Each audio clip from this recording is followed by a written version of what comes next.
Hello, everyone, and good afternoon from Dubai.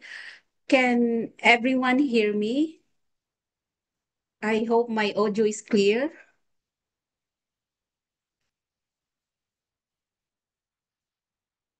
Hello, can any? All right, thank you. Thank you. So, welcome to our 65th live webinar. My name is Mylin Chan, and I am delighted to be here with you today alongside the TDCC training team. We are excited to bring you another interesting topic today, decoding learning differences, a guide to dyslexia and dysgraphia. And on behalf of TDCC, we would like to thank the 198 advocates from 16 countries who registered for this session. And to those who have joined us live, thank you for your time and presence. We would like to acknowledge our registrants from Australia, Croatia, Egypt, Greece, India, from Jordan, Kuwait, Lebanon, Malaysia, Oman, Pakistan, Philippines, Saudi Arabia, from South Africa, UK, and UAE. So, wherever you are in the world, good morning, good afternoon, and good evening. Before we start, let me share with you a short video about TDCC and our team speaker for today. Thank you.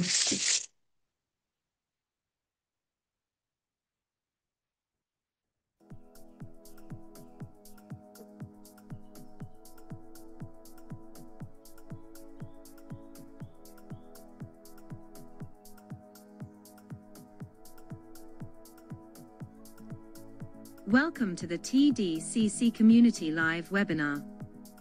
TDCC stands for the Developing Child Center, located in Dubai and Abu Dhabi, UAE. Established in 2012, we have been providing personalized support to over 1,000 children.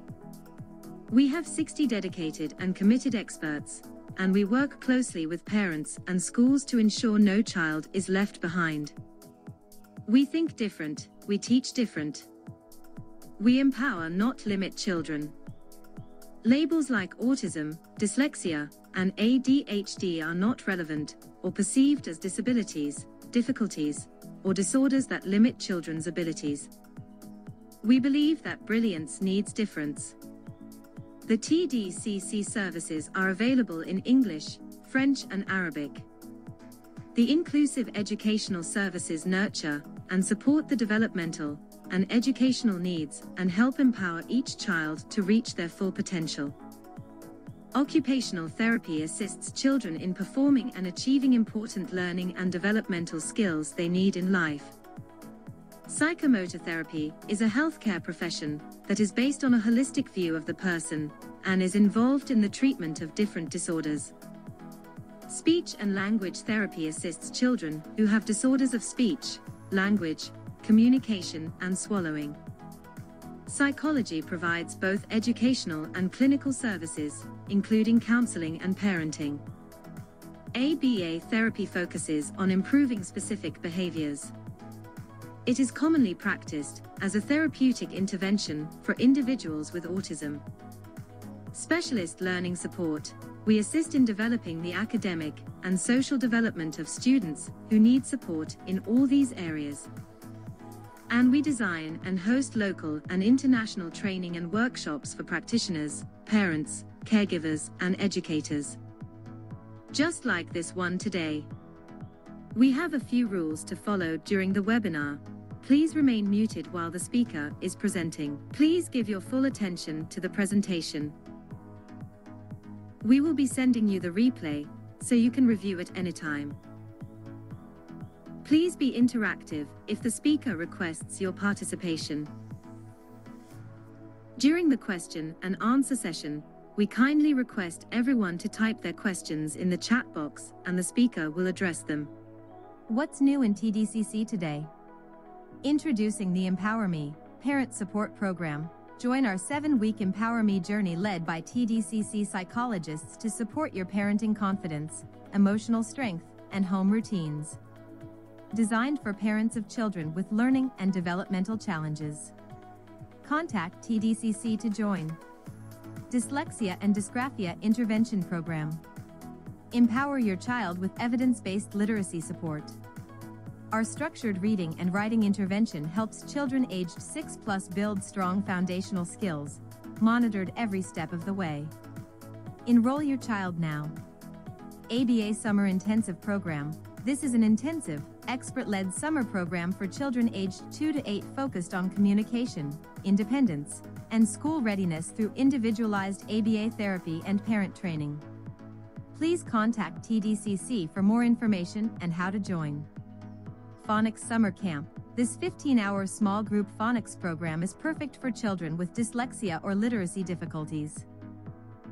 Led by dyslexia and literacy specialists using best practices from the USA. Summer Intensive Program 2025, now enrolling our magical summer adventure. With themes like superheroes, cooking, and sensory play, this inclusive program supports all areas of child development in a fun and engaging setting. Enroll your child now. Welcome to the 65th TDCC live webinar, Decoding Learning Differences, a guide to dyslexia and dysgraphia. We are honored to welcome today's speaker, Praveen, educational psychologist and intervention specialist at TDCC. With over 20 years of experience, Praveen brings deep expertise in supporting children with dyslexia, dysgraphia, ADHD, and processing disorders. He holds a master's in psychology and is certified in evidence-based programs such as the Orton-Gillingham Approach, Slingerland, and Wilson Multisensory Teaching. His work includes psychoeducational assessments, designed IEPs, remedial instruction, and the use of assistive technology and learning propensity tools. At the heart of his practice is a commitment to structured, multisensory, and strengths-based interventions that unlock each child's potential. Join us as he leads this important presentation. Ladies and gentlemen, we all welcome Praveen.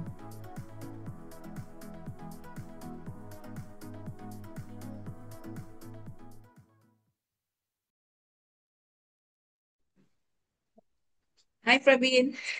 Hello, You, hi. hi, I think you you can see me, right? now. Yeah. Yep.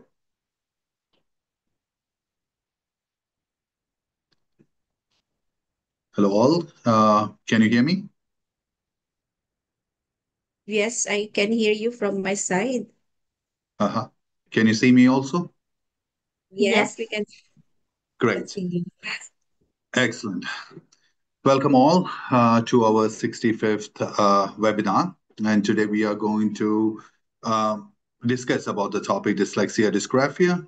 And we will be touching the areas of what is dyslexia, dysgraphia.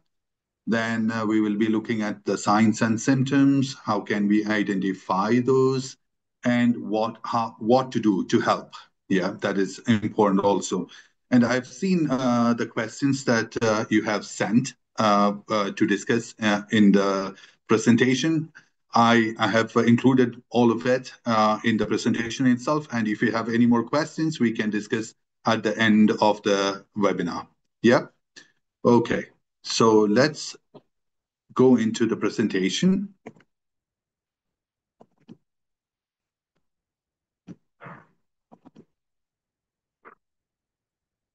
Okay. So you can see this, right? Yes, we can see your screen, Praveen. Right. Excellent. Okay. So we are going on here. What are the takeaways today? Understanding dyslexia, dysgraphia. Then you can see some common signs and symptoms, myths, and how these learning differences affect a child's academic experience. The second one, you can say identify early indicators, both at home and school settings, and what is the time, to seek the professional help. Then explore the third part, practical evidence-based strategies and tools to help students or kids with dyslexia and dysgraphia. First of all, we are going to start with an activity, and hopefully you all have a pen and paper. Yes? If you have pen and paper, please say yes in the chat. Yeah, most of you are having it, right? Yes. So what we are going to do now, we are going to start with an activity. It will be for 1 minute. Okay. What you do, you are going to copy this sentence. Learning is a journey, not a race. But there are some rules for that. You cannot use letters E or A while you're copying, and you must write with your non-dominant hand, left or right. Then you must write quickly as if taking notes during a fast lecture. Okay? So I'm going to start the timer. That is going to be 1 minute. And when I say stop, you need to stop. Ready? Remember the rules. Your time starts right now.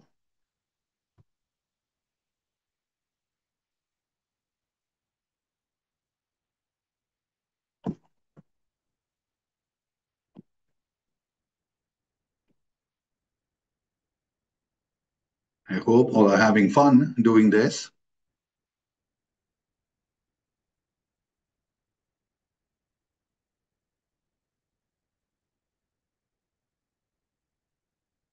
30 more seconds.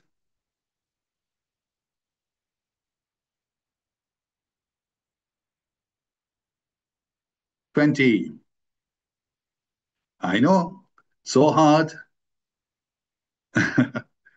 I can see your message so hard my hand got tired. Yes. 10 more seconds.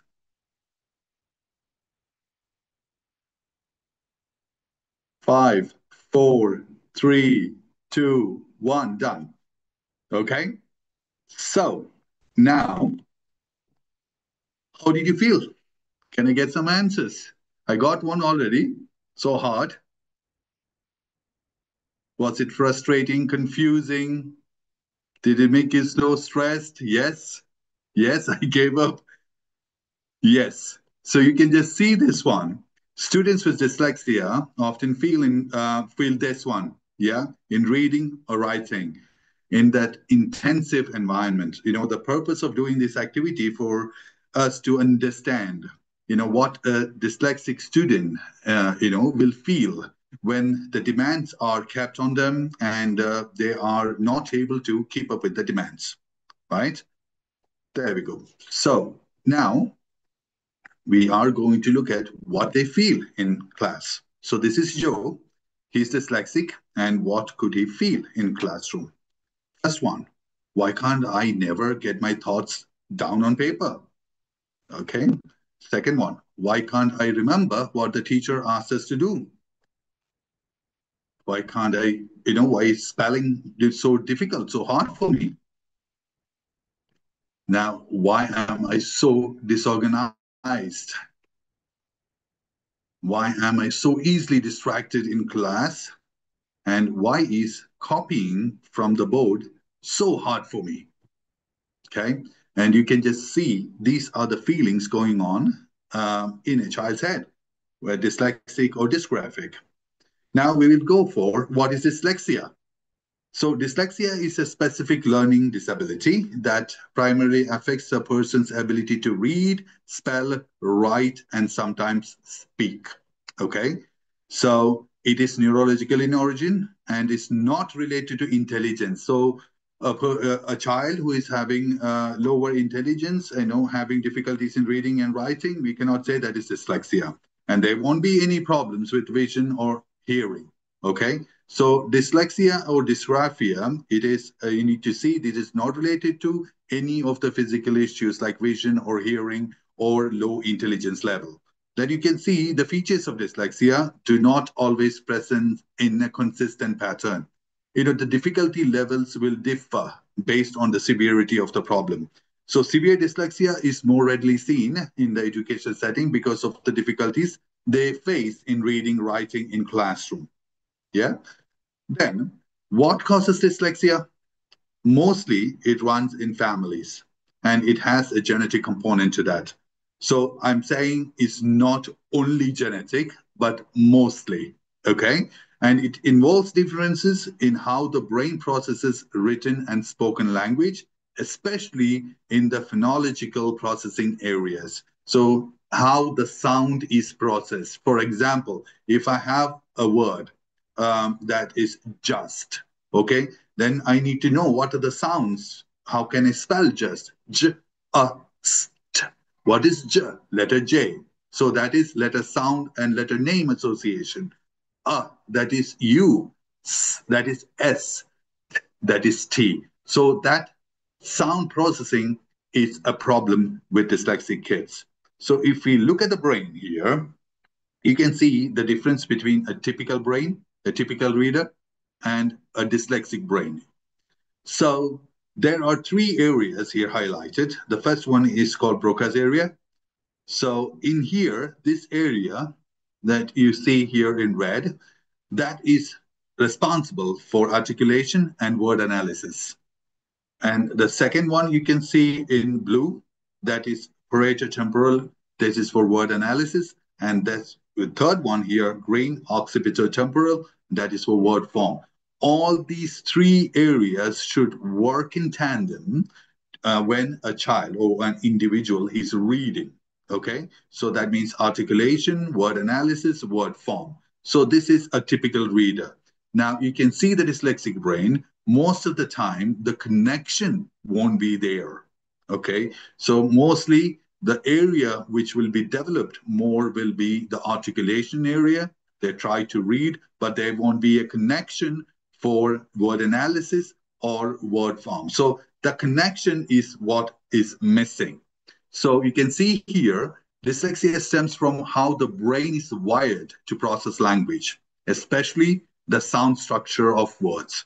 Then brain imaging studies already, they show this difference even before they begin formal reading instruction. So that is seen in individuals who are having, dyslexia will be seen before we teach them reading. Okay, that's how, that is the basis. You can see the neurological basis of dyslexia. Yeah. Now, most of the dyslexic kids, actually, or individuals, tend to use the right side of the brain rather than the left, that is for reading and spelling. So you can just see when they get a word to read, or then when they do the reading, they most of the time they identify the word by how it looks like. Okay, not like using the sounds or the spelling pattern or anything. They almost all the time look at a word or memorize it by how it look like or by the picture of it. Sometimes what happens is when they read it, they will just read, identify the first syllable of the word and guess the remaining part. So that's what we say. Most of the time, they use right side of the brain as a picture. They get it as a picture, as an image in their head, rather than using the sounds or spelling patterns. Now, here, this is for you, actually, a checklist for dyslexia. And I have here three checklists, okay? The first one, I need to say that first, this is not a diagnostic tool, okay? This is just to guide you how to identify signs of dyslexia.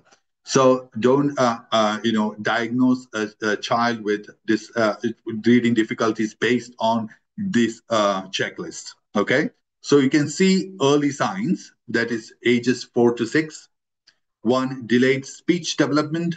Second, difficulty learning rhymes or nursery songs. Then trouble remembering letter names or sounds. Then struggles to recognize common sight words. Avoids or shows frustration with drawing, coloring, puzzles. And trouble with left-right orientation or following directions. So you can just see this one. These are the early ages, okay? Then this is a checklist, an informal checklist for you, whether you see a child with learning difficulties or see that he's struggling or she's struggling in learning, just use this one to identify the symptoms. Then the school going, 6 to 12.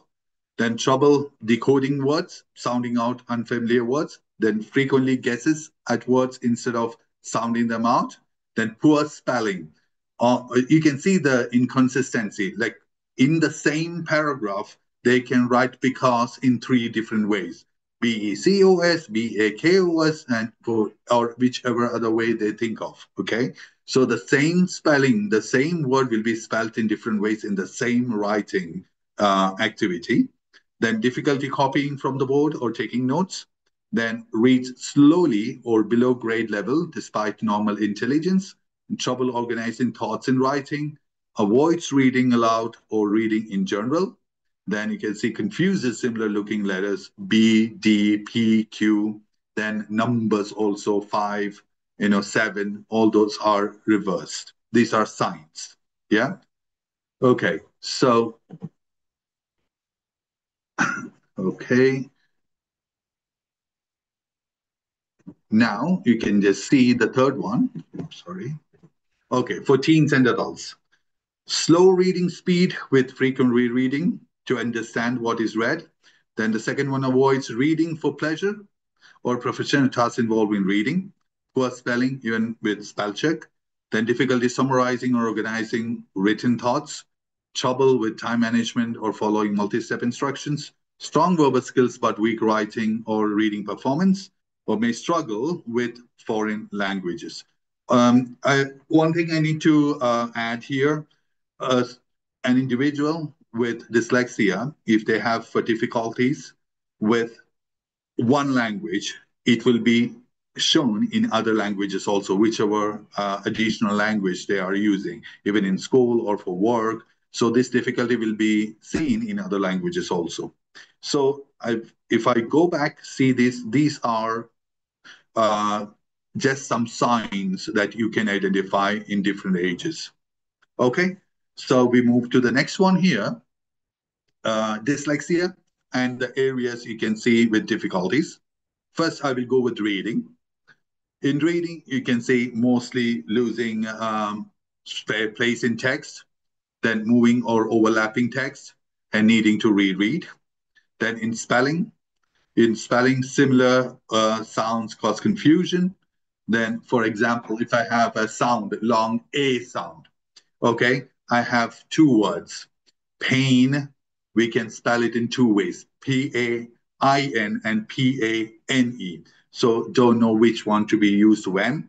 Or when we use a spelling rule for example, we can spell K sound in three ways, using C, using K, and using CK, where to use which one. So that will be a difficulty. Then you can see listening for problem in note taking, then find background noise distracting. Then in writing, can't find the right word while writing, organization problems, difficulty getting ideas on paper. Then spatial temporal, you can see that difficulties with telling time. Then left and right orientation that you can see mostly with reversals of letters, then get lost easily.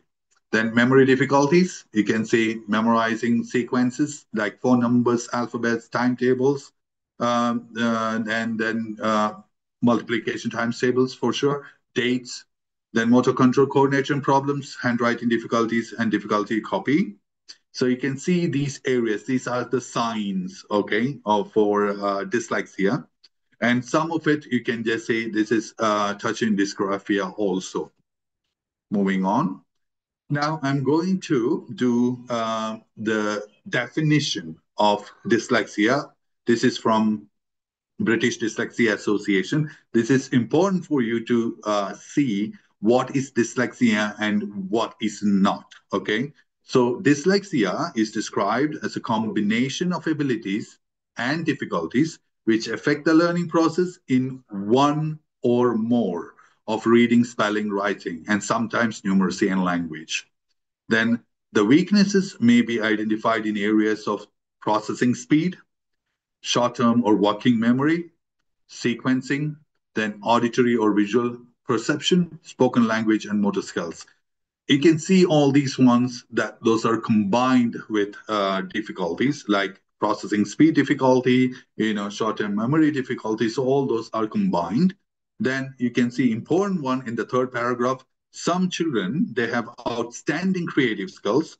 Others have strong oral skills, while others have no outstanding skills. They all have strengths. Okay. Now, dyslexia occurs despite normal intelligence ability and conventional teaching. It's not a teaching disability, okay?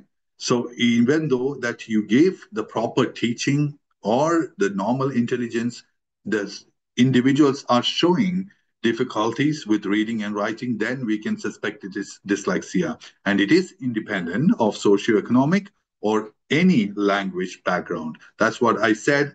This can be seen in any language, not only English. Yeah.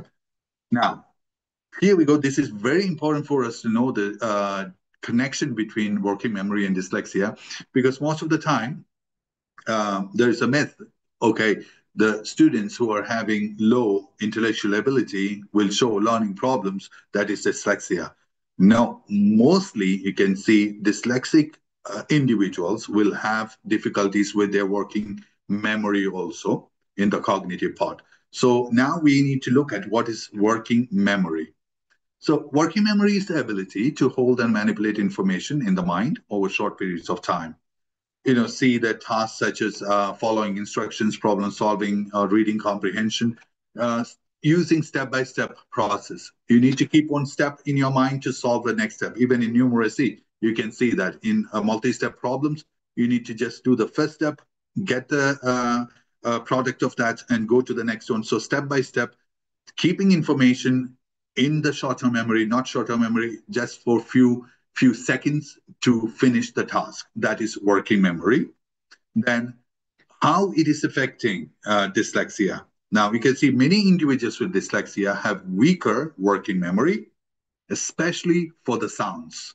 For example, they need to have, we have a two-syllable word, market, okay? So they need to identify the syllables in market, market. Then they need to keep this mar in their brain first for a short period of time. Then mar, r, mar. Go to the second syllable, k, et. So keeping that information to spell in the working memory, it will be difficult for them. By the meantime, they process the second syllable, the first syllable would be gone. Okay, so that is important for us to know. These working memory issues are common in dyslexic individuals. Then, how are they connected? First one, phonological processing.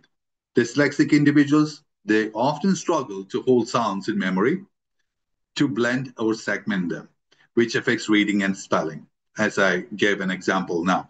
Reading fluency. Working memory limitations can make it hard to keep track of word sequences, sentence structure, and meaning. So if they, you know, when you give sentences, they need to divide sentences into short phrases. Okay, that will give the expression and the reading fluency. So if they cannot keep the track of phrases or phrase sequence, it will be difficult for them to read fluently at the end. Then you can see spelling and writing. Poor memory, working memory can impair the ability to remember spelling patterns or structure or writing coherently. As an example I gave you before, there are different ways to spell k and check for CK, okay? CK will never be used at the beginning of a word, and it will be used only right after a short vowel sounds. So this you need to keep in mind. If they can't, then they will be just confused which one to be used when. Is it a C, is it a K, or is it a CK when they are spelling? Yeah.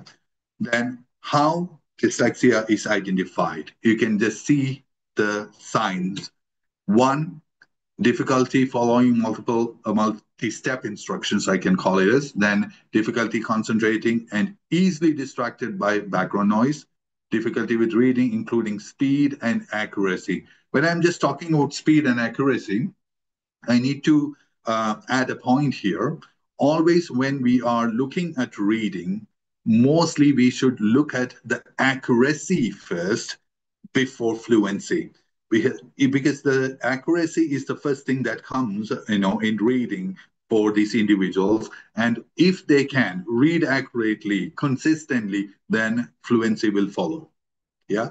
Then problems with organization skills, including time management, poor spelling, rereading information to understand the context and meaning, then issues with sequencing words or ideas, and difficulty with note taking. Yeah, so these are some signs for dyslexia. Now we have another activity. There we go. Here, please try to read this one. Okay, you can just feel how a dyslexic individual might feel while they are reading. Okay, this is what they have it inside when they try to read. All type of frustrations. Just try to read this one, see that whether it's making sense to you. So that is going, you see that it is very difficult, when they have a task. And obviously, they will have a gap between what is expected from them in classroom and where they are functioning. And if they can't understand, what they are reading, how will they perform? Yeah. And then you can see here another one. Okay. See here, you have 40 seconds. Yeah. Try to copy this one, please. With whichever hand it is, dominant or non-dominant, doesn't matter. So try to copy this one, 40 seconds, and your time starts right now.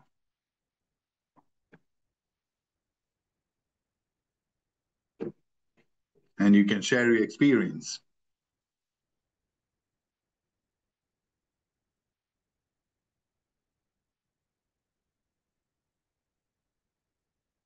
Say 10 more seconds.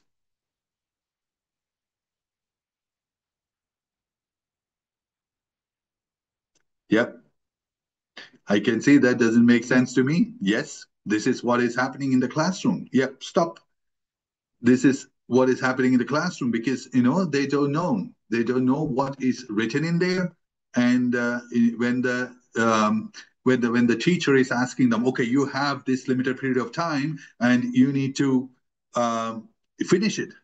Yeah. And they are in a stress and they won't be able to finish. They try to avoid the task. Yeah.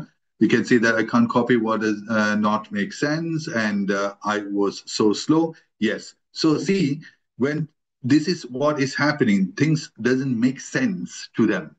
Okay. When they have to just read, copy, that is a problem there. Yeah. And I was slow, I can't understand. Yes. See, that's the same thing happening with these kids in classrooms. Okay, so now we are moving on to some myths and facts. First one, dyslexia means seeing letters or words backwards. How many of you agree with that? Please write it in the chat.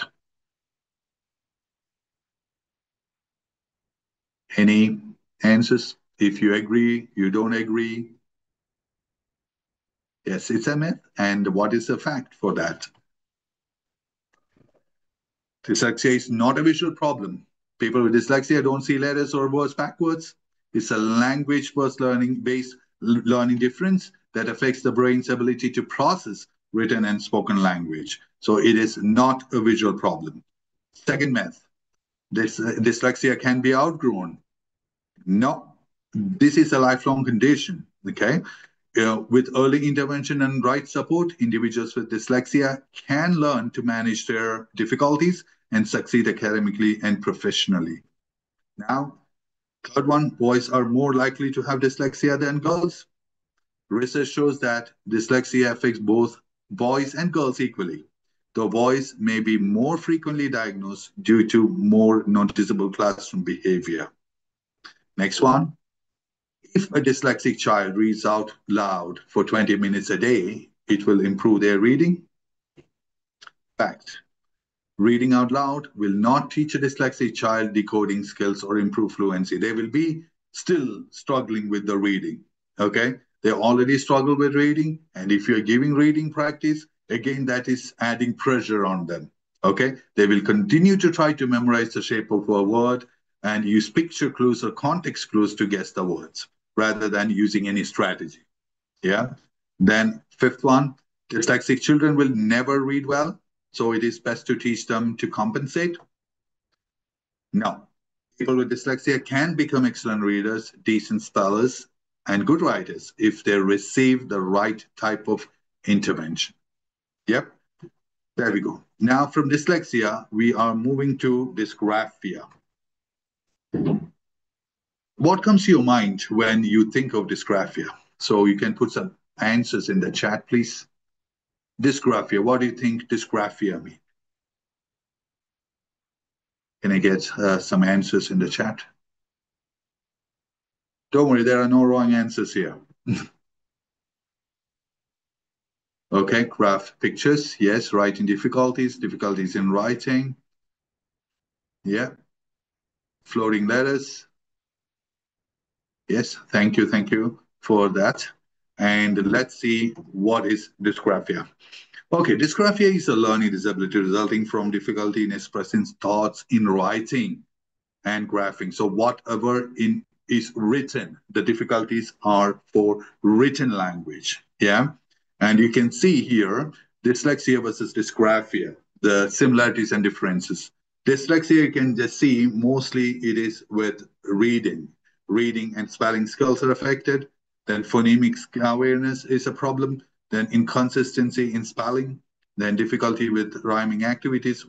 And then dysgraphia, you can see primary writing skills affected, then problems with letter formation and spacing, difficulty translating ideas into written language. I know that I can say it, but I won't be able to write it down on the paper. Now, written work may be hard to read, and the grammatical problems also will be seen.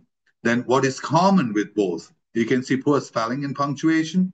Then written work doesn't reflect knowledge or ability. Then avoidance of writing tasks, messy handwriting. So this is common with both. Now, there are some signs of dysgraphia.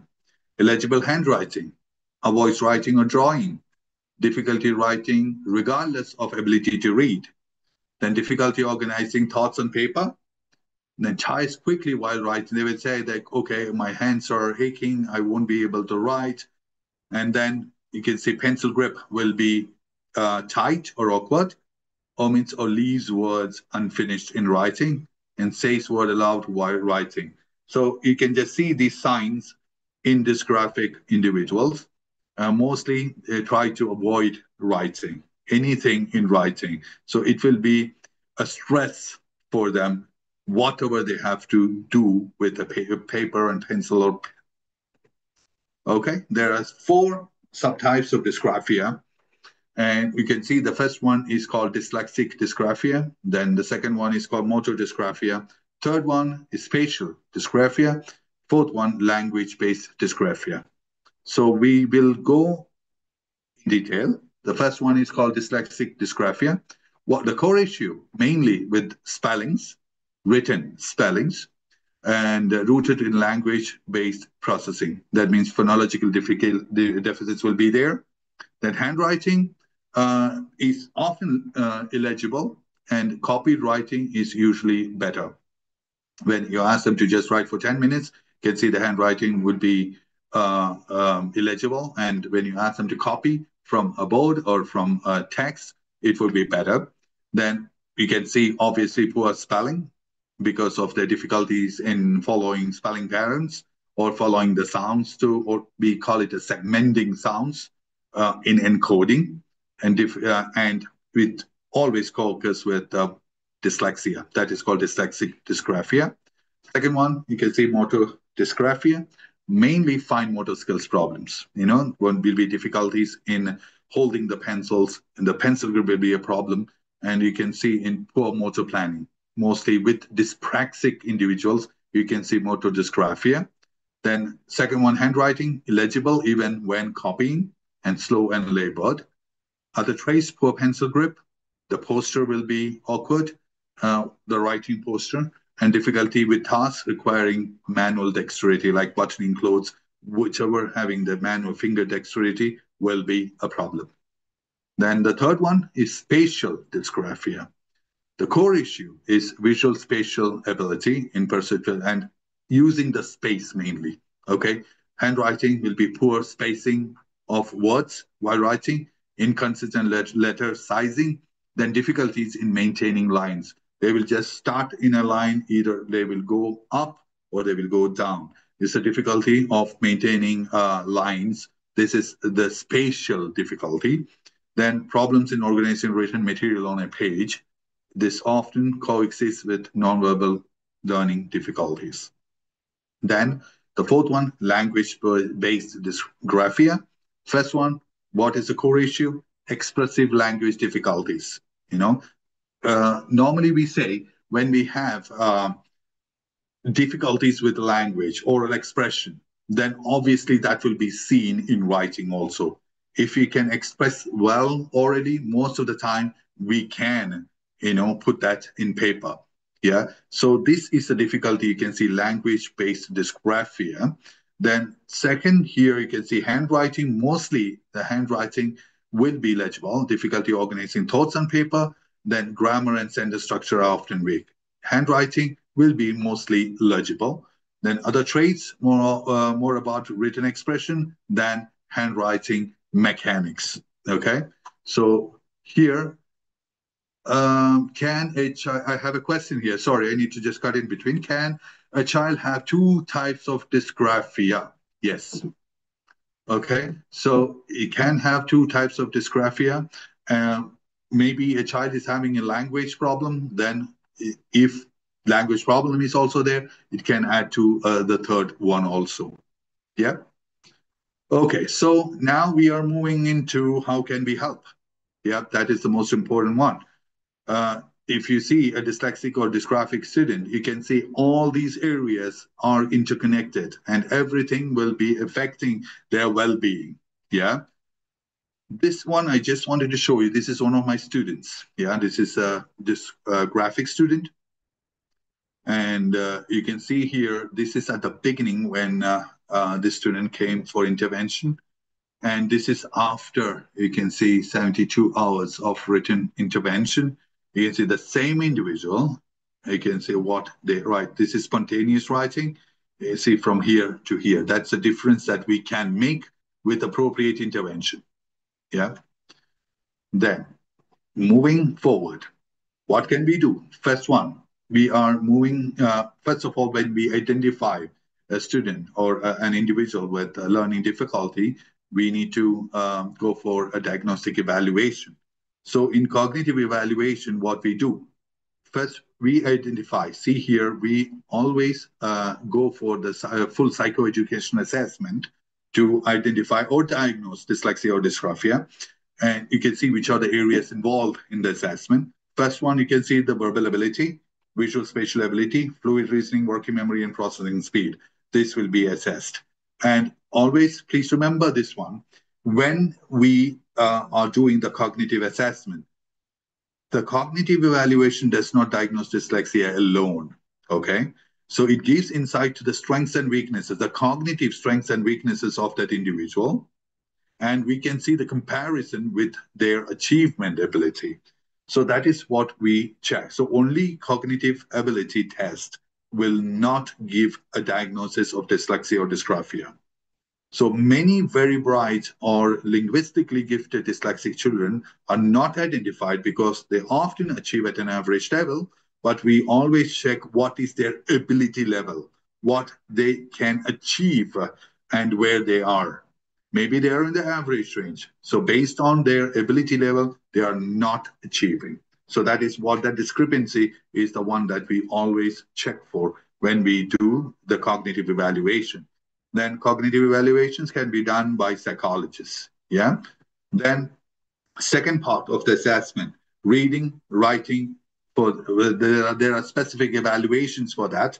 The first one is phonological awareness, then language-based memory, rapid automatic naming for letter names and sounds, then receptive vocabulary and phonic skills. Then we check also decoding of real words and non-real words.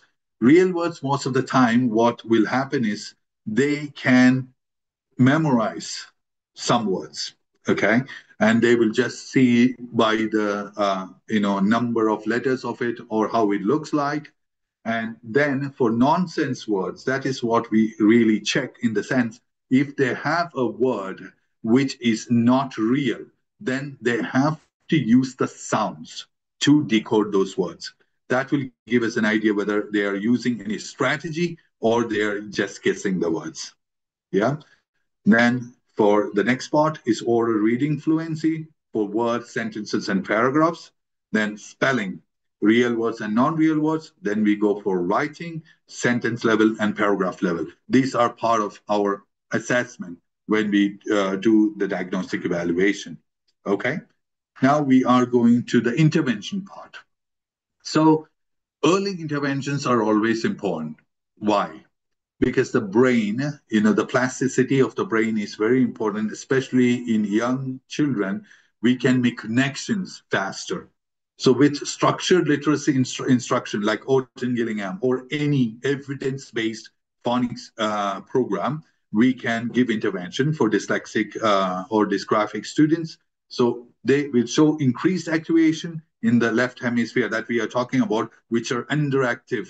They use mostly right hemisphere of the brain to guess the words or how the words look like. So use the program. This is very important for us to use a program which is evidence based. Okay, and evidence based interventions, how it will help. If you are teaching or if you're having the phonological awareness training, always it improves sound letter association. For example, you have the letter A and it gives the sound A, B, B. So these sound letter associations are very important. I've seen with students so many times when they come, okay, for intervention, what they can do is when they have a word, for example, they have a word to spell belt, okay, they can say it is B-E-Ult. B, B, E, E, L, L, T. This connection is not there. Letter name and letter sound, the association should be there, because when we have a word rain, they can say it is A, N, but what is the spelling of A sound there? It is A, I. They need to know the letter names. It is A and I to have A sound. So this is what I've seen in many kids. When they spell, they know the letter sounds, but they don't have the connection of letter sounds and letter name. When you can see when they spell these words, you can see the difficulty. They don't know. They don't know. They can just say rain, R-A-N.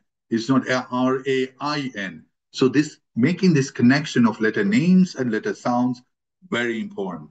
Then in the intervention, you can see multi-sensory structure learning approach.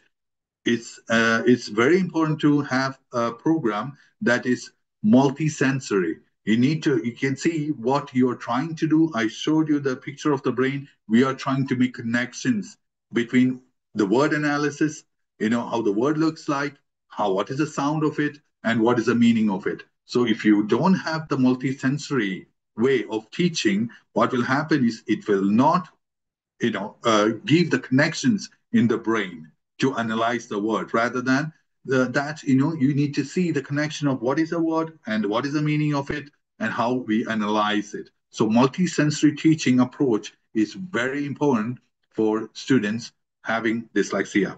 Then reading fluency practice, how it helps? It helps the link between word form and word analysis to read fluently.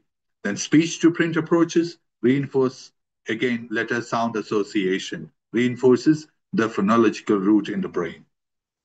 Okay, there we go. Effective interventions for dyslexia. Education interventions are there, behavior strategies are there. We can use assistive technology tools and emotional and psychological support. So every education intervention should have these parts in it. One, it should be given in a multisensory way, and it should have phonology instructions associated. Then sound symbol associations should be taught. Syllable instructions should be given. Morphology should be taught. That means if I have a word, okay, I have a word unhappy. Un is the prefix. Happy is a root word. So we need to teach exclusively the morphology part also for them to identify, because we are dividing the words into smaller chunks so that they can focus only one part at a time. So what is a prefix? What is a root word? What is a suffix? Very important for them to identify and use.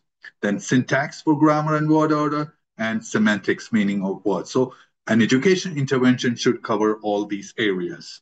Then the second one, use of technology. Yes, we can use technology also for these individuals with dyslexia for now, because for them, their ability level will be lower than what is expected in school. So for them to accommodate or access the curriculum, we need to introduce technology also, like text-to-speech software. They can listen to the text instead of reading, or speech-to-text tools.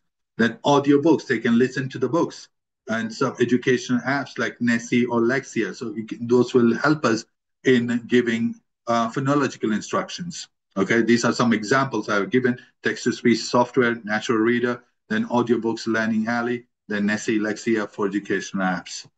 Then effective intervention there for dysgraphia. You can see again, educational interventions, occupational therapy, assistive technology, psychological and emotional support.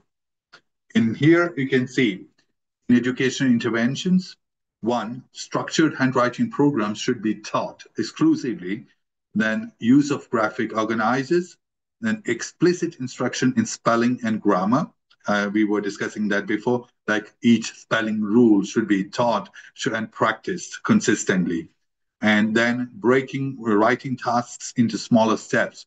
For example, when they have a writing task, they need to just given the writing structure, in the sense you should have a topic sentence, then the main idea, supporting details, conclusion, they should be taught exclusively, okay? And different types of text also. Then you can see occupational therapy approaches. Why? First one, for enhancing the fine motor skills. Second one, hand strengthening exercises. Then pencil grip training and posture adjustment and sensory integration therapy. This is important for individuals with dysgraphia to have occupational therapy, also hand in hand with educational therapy. Then here comes the accommodations, how these accommodations and access arrangements can help in school. Always when we remember of dyslexia, dysgraphia, the ability, again, I'm saying the ability level will be lower and what is expected when you compare what is expected in school. So how we can help these kids in school? When we see that they need to access the curriculum, it's always important for them to get to know what is expected of them and how to do it. So that is important for you also to see that what is accommodation and access arrangement, the meaning of it. Accommodation means the change the way the student can access information and demonstrate their knowledge, skills, and abilities in study and assessments. This is not to change the academic standard or expectation. Okay, so the academic standards or expectation from the student will stay the same.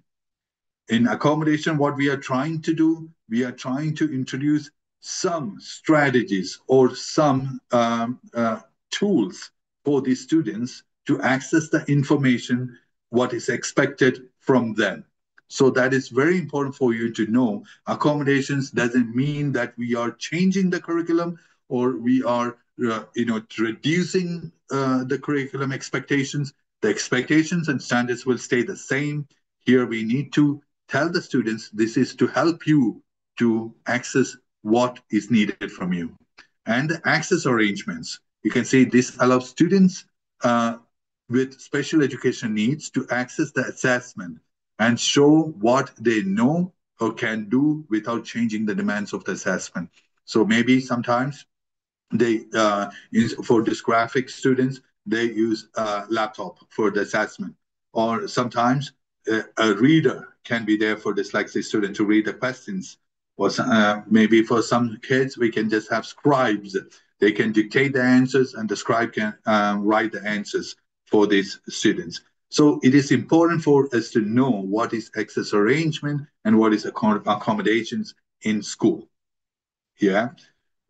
And now we are moving into 10 things every child with dyslexia wants you to know. These are very important for us to understand the child, with dyslexia or dysgraphia. So you can see the first one, I'm not stupid or lazy. I need time to get things done. Second one, I may be dyslexic, but I can still shine in lots of other areas. Third, it might take me a long time to get it, but when I get it, it sticks. Next, when you break things down into smaller steps, I find it really, really helpful.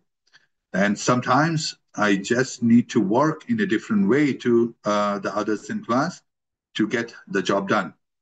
You can see I try my best, but do get frustrated. I need you to be patient with me.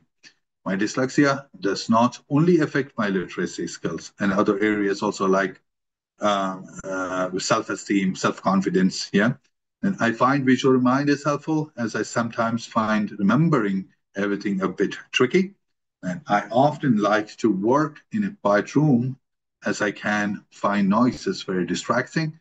And my dyslexia is just one part of my character. It does not define who I am or want to be. Okay, so please keep these 10 things in your head. Now, you can see some famous dyslexics here. That means, yes, dyslexic or dysgraphics can achieve in their lives is not a barrier. So we need to just give them appropriate ways to cope with it. Yep. Thank you. So now we can take some questions. Okay, so I can see first question here.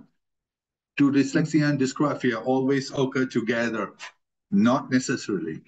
Dyslexia, you can see the dyslexia, dysgraphia. That time you can see dyslexia and dysgraphia can go together. It can come separate also. Yeah.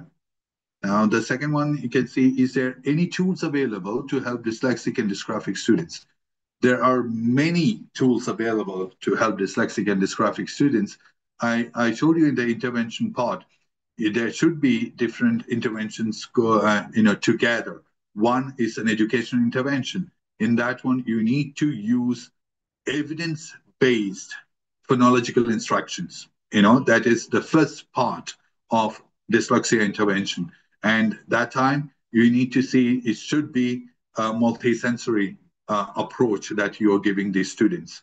So there are many tools, and always please remember to use evidence-based tools. And definitely there are like trainings available online and offline.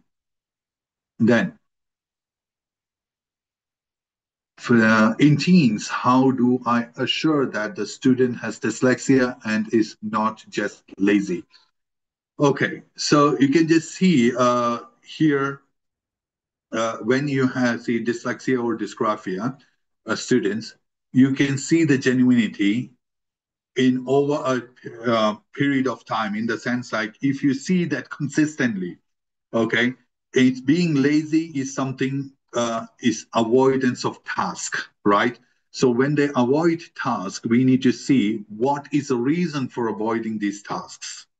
So if a dyslexic student is, avoiding tasks, for one, it should be seen in all the areas of their study, in the sense like any language, any subject, they will see this in all the languages or all the subjects, because sometimes some students will like one subject, science, they don't like English. So they try to avoid tasks in English, but in science, they will be great.